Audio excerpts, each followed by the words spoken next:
ये जो कानून है, हकीकत में इसे समझाने के लिए बहुत समय चाहिए। और मेरा मानना यह है कि जब तक कानून समझ में नहीं आएगा, आप लड़ नहीं पाओगे तरीके से।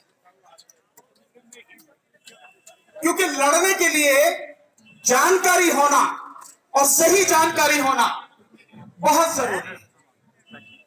जब सही जानकारी हो जाएगी, आपका विश्वास बढ़ जाएगा और फिर आप किसी भी बात का जवाब दे सकोगे और अपने लक्ष्य को प्राप्त कर सकोगे। और मुझे जितना समय मिला है, मैं जानता हूं उसमें ये कानून नहीं समझाया जाएगा, पर शॉर्ट में थोड़े शब्दों में मैं समझाने की कोशिश करूंगा। एक बात बहुत सीधी सी है कि अगर आपको कोई चीज नहीं चाहिए तो आपको क्यों दी जानी चाहिए? जब आपको चाहिए ही नहीं, फिर भी क्यों दी जानी चाहिए? मोदी सरकार यही काम कर रही है। किसान को यह कानून नहीं चाहिए, किसान से पूछा नहीं, किसानों के किसी संगठन से पूछा नहीं, और जबरदस्ती किसानों पर थोपी जा रही है। और ये ऐसा मजेदार काम है जो इस देश में अब से पहले शायद हुआ नहीं। एक बात बहुत सीधी सी, क्या इस सरकार को ये कानून बनाने का अधिकार है? सबसे पहले ये बात पता होनी चाहिए।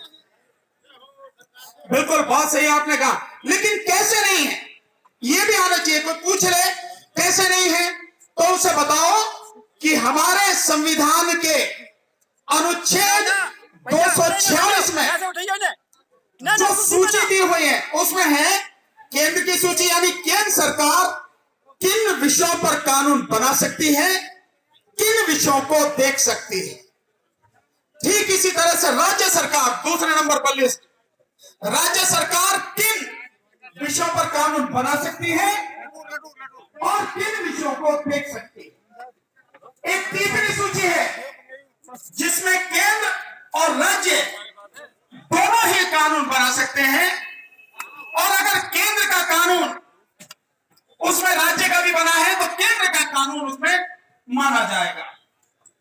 इस सरकार ने इस तीसरी सूची में, जिसमें ना तो खेती है ना मार्केटिंग है,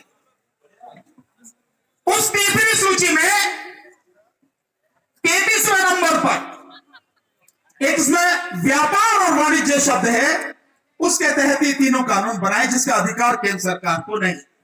आप इसे ऐसे समझो, बहुत बढ़िया तरीके से समझ जाओगे कि मेरा एक खेत है, मैं अपने खेत का मालिक हूं, अपने खेत में जो चाहे करूं, मैं किसी से पूछने की जरूरत नहीं। एक तुम्हारा खेत है, तुम अपने खेत में जो चाहो करो, तुम्हें कोई पूछने की जरूरत नहीं, कोई मानने वाला नहीं, पूछने वाला नहीं।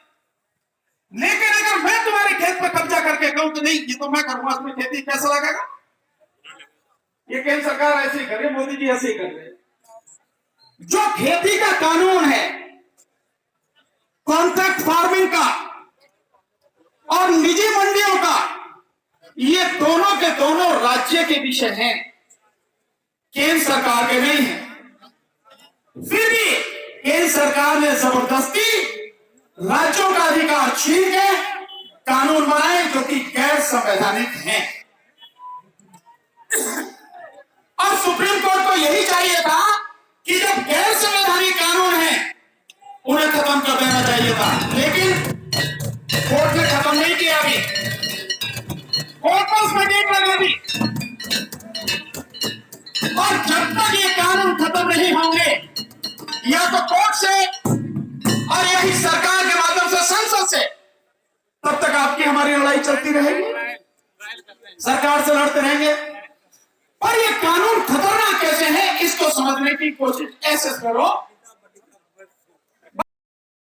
सबसे खतरनाक कानून है, उसमें धारा 3 में व्यापारी के और किसान के बीच में जो समझौता होगा, उसमें क्या क्या शर्तें लिखी जाएंगी, वो सारी की सारी शर्तें, जिसमें होगा किसान इस खेत में क्या पैदा करेगा, उसके लिए खाद, बीज और कीटनाशक, मशीन ये कौन देगा, और उस फसल का ग्रेड क्या होगा, स्टैंडर्ड क्या होगा, उसकी क्वालिटी क्या होगी, कैसी फसल होगी और उसकी कीमत क्या होगी। अब एक बात मैं आपको थोड़ा सा बताऊं, मोदी जी कहते हैं एमएसपी थी, एमएसपी है और एमएसपी रहेगी, और दूसरा कहते हैं मंडियां थी, मंडियां हैं और मंडियां रहेगी। बस इतनी सी बात बताऊंगा एक ही मिनट। जब किसान के और व्यापारी के बीच में फसल के लिए करार हो गया, एग्रीमेंट हो गया, और उसमें लिख गया कि इस फसल की कीमत इतने रुपए कुंटल होगी, तो मोदी जी से पूछना फिर एमएसपी कहां होगी। जब किसान के और व्यापारी के बीच में फसल बोने से पहले कीमत तय होगी, तो सरकार की एमएसपी कैसे मिलेगी, पूछना जरा मोदी से। नहीं मिलेगी ना। इसलिए मैं आगे बताता हूं, कुछ लोग ऐसे कहते हैं कि एमएसपी को कानून बना दो, बात ठीक है, और मैं आपको कह रहा हूं अगर एमएसपी को कानून भी बना दोगे तब भी इस कानून के रहते हुए एक भी व्यक्ति को एमएसपी नहीं मिलेगी। और वैसे भी आप जानते हो कि एमएसपी इस देश में मात्र 6% किसानों को मिल रही है, 94% को नहीं मिल रही। तो मोदी जी का ये कहना सरासर झूठ है, सरासर बिल्कुल खुला में झूठ बोल रहे हैं। और मंडियां, मध्य प्रदेश में मोदी जी की सरकार है, यानी भाजपा की सरकार है। मध्य प्रदेश की 259 मंडियों में से जब से कानून लागू हुआ है 47 मंडियां बंद हो गई।